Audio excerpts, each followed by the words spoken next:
Potensi gempa dan tsunami yang cukup tinggi di wilayah Buleleng membuat Badan Penanggulangan Bencana Daerah Buleleng serta SAR gelar simulasi bencana gempa pada Selasa siang.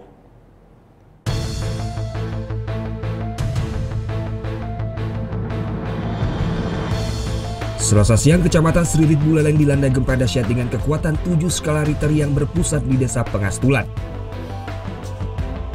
Akibat gempa yang begitu besar membuat sejumlah bangunan pun porak-poranda serta banyak menelan korban jiwa.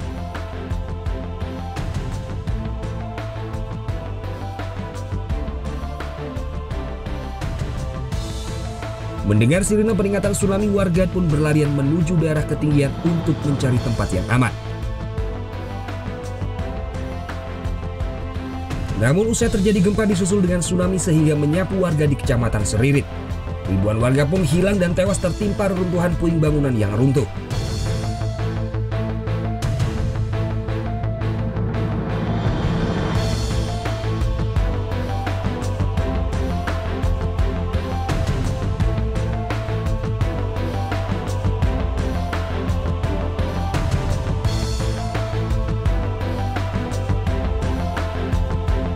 Namun kepanikan warga tersebut merupakan bagian dari simulasi yang digelar oleh Badan Penanggulangan Bencana Daerah Buleleng serta Basarnas.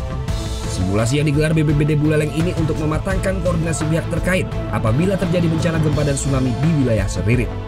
Hal ini dikarenakan adanya temuan baru terkait patahan lempengan bumi yang terjadi di Bali Utara. Sebelumnya patahan lempeng bumi hanya terdapat 2 titik, yakni di wilayah Banyuwedang, Grogak, serta di wilayah Kecamatan Seririt.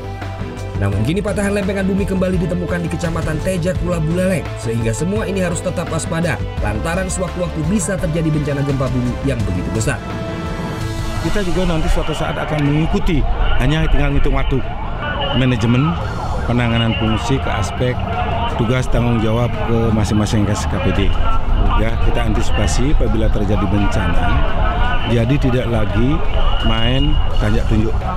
Ya, di sini kita harapkan bagaimana pola penanganan yang cepat, tepat, terkoordinasi dapat kita laksanakan.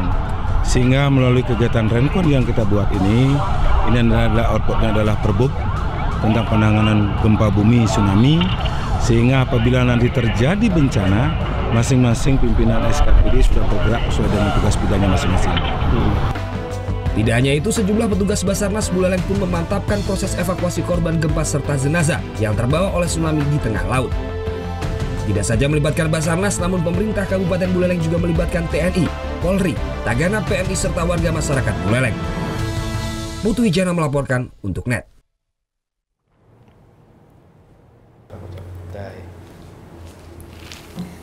Udah selesai kan nontonnya? Nah, jadi jangan lupa buat like, komen, dan subscribe ya.